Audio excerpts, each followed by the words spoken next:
I said that I was going to share an Easter message today, but I was going to take you to Bosnia, where I served during the war with the 2nd Battalion of the Royal Canadian Regiment, the 2 RCR battle group. But in order for you to truly appreciate all that that meant, and what it still means to me today, and as you will see as we move along, I have to put things in context for you a little bit. Everybody remembers Lester B. Pearson, former Prime Minister and former Ambassador to the United Nations. And it was Pearson who brought peacekeeping to the world. You'll recall in the 1950s in the Sinai, the difficulties that were transpiring in the Middle East, and how that Lester Pearson brought forward the concept of peacekeeping to the UN, which was adopted, and later he received the Nobel Peace Prize for that. You'll recall that we as Canadians were in Cyprus doing UN peacekeeping duty for 3 decades, actually 29 years. And of course, this was what is called first-generation peacekeeping, in the sense that what this is, it's they are enforcing an agreed-upon ceasefire. There is a buffer zone. UN troops are in the buffer zone, and they're keeping former adversaries apart until things simmer down and life comes back to some sense of normalcy for them. But what happened in the 1990s was that Secretary General, and you remember Boutros Ghali, introduced something called wider peacekeeping. And this became known as the 2nd generation of peacekeeping. And wider peacekeeping was a step beyond. It was different. And what it was is that humanitarian missions were given to UN troops, but they would go into countries where the fighting was ongoing, where war was on. And this was the case in the former Yugoslavia. And I was there in 1992 and 93 for what was called Operation Cavalier. And you recall that this was before the Dayton Accord of 1995. And so we found ourselves there in a totally different situation than what we had been accustomed to in Cyprus and other points around the world. We were in a place called Visoko, which was on the outskirts of Sarajevo, a city that was under Serbian siege. What we were called upon to do was to escort humanitarian aid convoys to UN designated safe havens. That was one of the things that we were called to do as UN troops.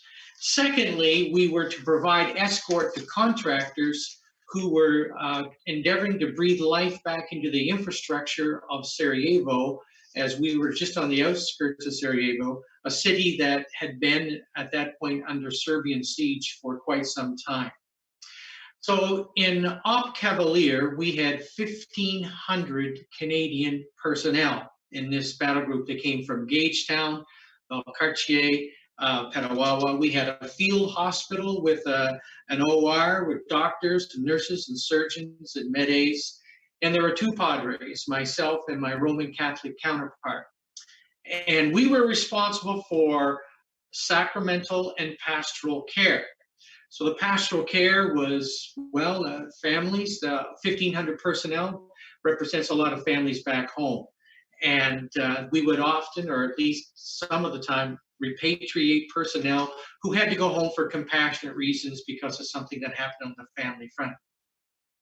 But also, we were involved as padres providing sacramental support as well and holding church services as regularly as we could. Now, you have to understand that in operations, in a war zone, there are no Sundays per se.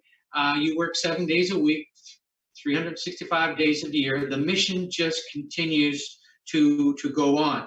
And you can try to get a little R&R now and again when you could. Now, as you can see before you, here's a map of Europe. And I think Andrew is going to flash that up when he has a chance. But this will give you, if you're not quite sure where Bosnia is, this will show you where it is located. The next slide is of the former Yugoslavia itself. And you can see that there are a number of former republics that made up that federation. Bosnia and Herzegovina was one of those. The next slide is a larger slide of Bosnia itself. And I'd like you to notice, see where Sarajevo is. There's a star there that helps you to see that it's the capital. And northeast of that, going toward pretty much the central part of the country, but northeast, you see a place called Tuzla. And we were there in a resupply convoy as we were endeavoring to resupply troops in Srebrenica, which is in the southeast corner. Now, what I'm going to share with you now, that kind of puts things in context.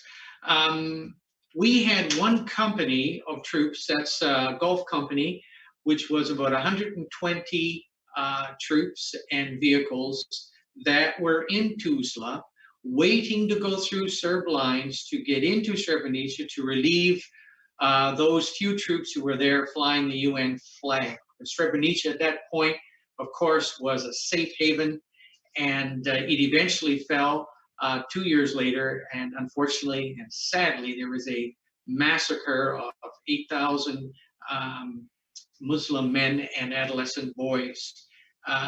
So I was there on an Easter weekend of 1993.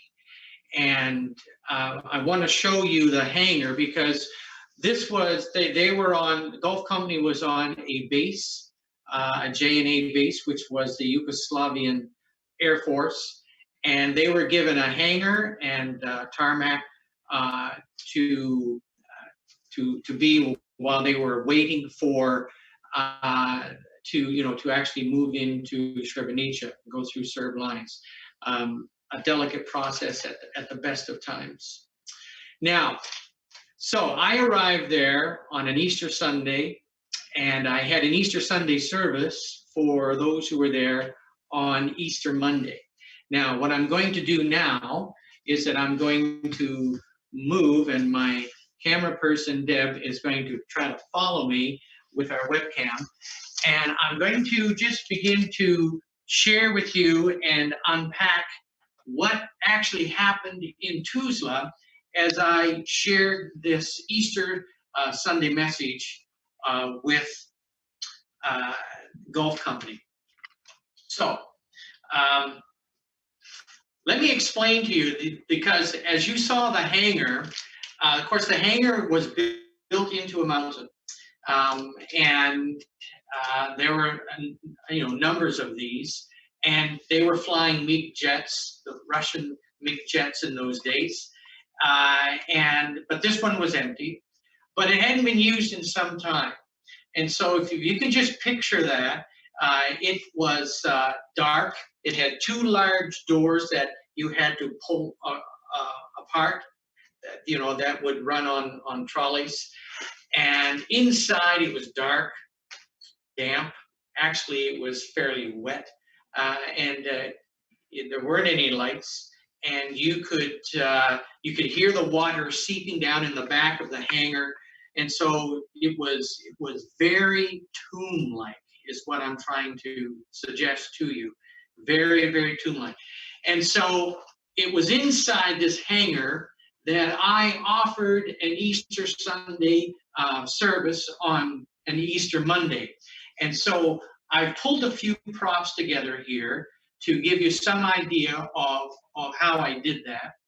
And we're going to kind of work our way through this. So you're going to have to use your imagination here today as I reenact this Lord's Supper.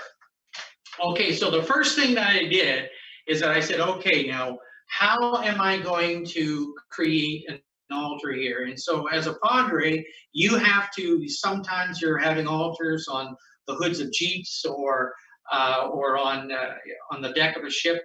But this particular time, it was a hangar. So the first thing that I found was I found a barrel. Okay. Okay, I got to get back here. Can you see that? Okay, now this is not the same kind. It was a 45-gallon drum, is what I found. So, but this is a rain barrel, and so this is going to suffice. So that was the first thing that I said. Okay, that's going to be a help. Now the second thing I had to locate, and the soldiers are great in helping me. I had to find some lumber. So that's what I did. So here I have some lumber, and as you can see, this is beautiful clear pine, and no knots whatsoever.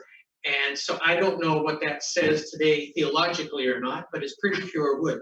And so I found 3 boards, and of course they were bigger than this. And then Deb has been so patient with me as I have decimated this living room. Okay, getting ready for today. Okay, and then, okay, so you can see that I have the semblance of an altar. Now, then I said, well, I have to have some kind of an altar cloth. Now, I don't know if you know what Hessian is, but Hessian is something that the military uses a lot. It comes on a huge spool. It's green, and it's like a plastic. And they use that for privacy, around latrines or things of that nature, or along fences just to give some privacy. And so it was green, and I was preparing for this yesterday and thinking, well, I can't really go to a fabric store. That's not really on these days. So what am I going to do? And I said to Deb, I said, well, we're going to have to use something that's, a white cloth, and people are going to have to imagine, well, Deb likes to sew, and every sewer has a stash. So guess what? We found a green cloth. Actually, this is linen. It's lovely. And so this is what I'm going to use as and this is what I did. I used Hessian, which was green. Yeah, I can hold this up, I'll disappear, right? Okay, so there, how does that look? It's coming, right? Wonderful. So I had my altar. Bingo. And so it worked out quite well. Now, every padre has what they call a field communion kit. And that's what this is. So I'm going to be doing quite a little bit of balancing act because these boards are not nailed together, so you'll have to bear with me. Okay, so I had my field communion kit with me, and that's what this is. And so when you retire, they say you can keep it, and I'm glad, because I still use it on occasion. And I'm just going to show you what I did, and then we're going to carry on. Now, inside this is quite an amazing kit. We have linens, of course. You need linens when you're going to be serving communion. Also, I have here hymns that we would sing, but we have our own today. We don't need that. And of course, this is getting tricky. Okay, I'm going to put this over here. This is for your scripture. And so this is the actual Bible that I used in Bosnia during the war. And so we would have the word, and I'll put it facing you so you can see it. And of course, this is weighted, this chain, so that if you're outdoors, you can control the wind, so it's not flying, your pages aren't flying all over the place. Now, what else? Okay, here you have, these are candles, And so you want to light the candles in every service that you have. And inside here, of course, I have a lighter. So I'm going to light the candles. And I'll get this set up here in a moment or two, so just bear with me. But this is exactly what I did 27 years ago in Tuzla, in war-torn Bosnia. There we go, okay. So we put the tops back on. Whoops, be careful.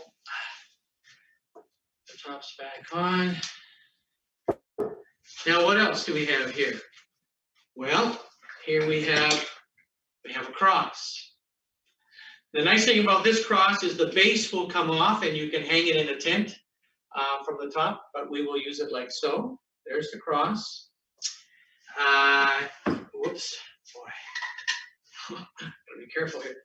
And of course, these are hosts, and this is the bread, so we have that. And of course, what else do you think I have here? Chalice. And so this is the actual communion kit that I used while I was there with them during the war. And I've got to do a bit of a balancing act here. And oh my.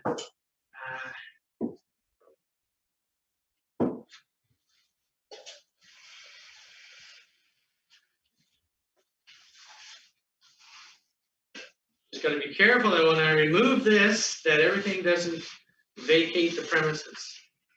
How's that? Okay, I'm doing okay so far. All right. So what I did, we have, of course, we have our marvelous army cots that we all sleep on, and I was able to use the army cots as pews, and so we had a number of them, and there the troops assembled, and we had our service inside this hangar. And this was the time that I talked to them about the brokenness of humanity, as it was evident all around them as we were in a war zone, and war being one of the more heinous examples. But I talked about the resurrection, about the healing of the breach in the relationship between God and humankind, and the brokenness that often exists between us as individuals. So we join today hundreds of millions of Christians all over the world to celebrate the good news and the power of the resurrection. And that there is an answer to the brokenness of humanity in the midst of life's darkest circumstances. There is light. Now, we find ourselves today that we are in a war of sorts, and we are fighting an invisible enemy that is preying upon its victims, coming out of seemingly nowhere. Some refer to the pandemic that we are presently experiencing as World War C.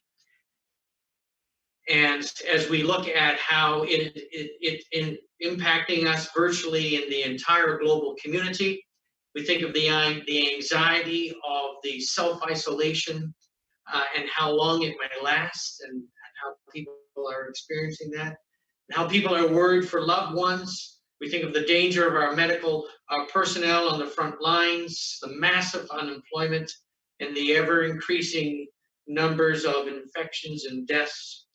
And fear among some is palpable.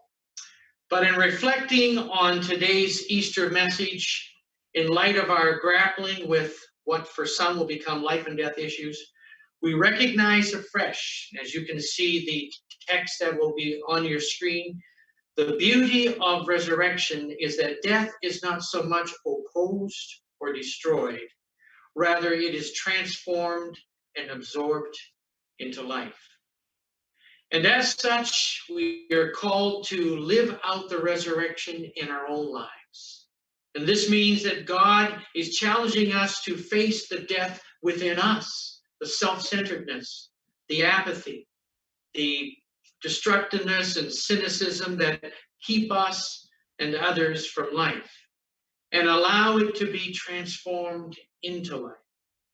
Secondly, it also means that we are to be prepared to bring life to others whenever and wherever we can, through our compassion, our hospitality, our listening, our giving, our friendship, our involvement, and advocacy. And when we become aware of how our actions bring life or death to others, we find ourselves ultimately making different choices. Now, you know that I like to use paintings, and Rembrandt is one of my favorite artists. And Andrew's going to flash up a painting that I really love of Rembrandt's, and that is of the resurrection. Of course, Rembrandt was part of the Northern Renaissance, and this painting was made he painted in 1635, a Dutch painter. And here we see Christ stands behind the angel, but he is no longer recognizable as a human being. Instead, Christ is pure light and energy that radiates out of the darkness of the tomb. It becomes a theological statement rather than a physical one. And in the face of this light, the human beings in the painting tumble in a confused group. And that is what we are about today. We've come to recount the central message of the gospel, the resurrection story, that which gives us hope for newness of life in this life and in the next. I'd like to close with an illustration. When I was going through my field communion kit, I noticed I still had the message that I shared with the troops that day nearly 30 years ago. It's a little stained and has age spots, but I shared an illustration with them. I've always been a real fan of John Steinbeck. I like his writing very much. And of course, Steinbeck was a war correspondent during the Second World War, and part of that time he was in London when the bombings were going on. And he was sending out articles and news reports that were published on a daily basis. And this is what he says. He said, in all the little stories, it is the ordinary, the commonplace thing or incident against the background of the bombing that leaves the indelible picture. And so here we have a scene that's taking place, and Steinbeck is reporting on what he has witnessed himself. And is taking place during the bombing and during the night, during the terror. This is what he says. He says, an old woman was selling little miserable sprays of sweet lavender. The city was rocking under the bombs, and the light of burning buildings made it like day. The air was just one big, fat, blasting roar. And in one little hole in the roar, her voice got in. A squeaky voice that said, lavender, she said, buy lavender for luck. Well, I want to just close with that illustration, because in reality, God comes to us through the ordinary. Comes to us this day through the son of a carpenter. So let us be watchful of the Spirit's work these days in our lives, because God comes to us out of the ordinary.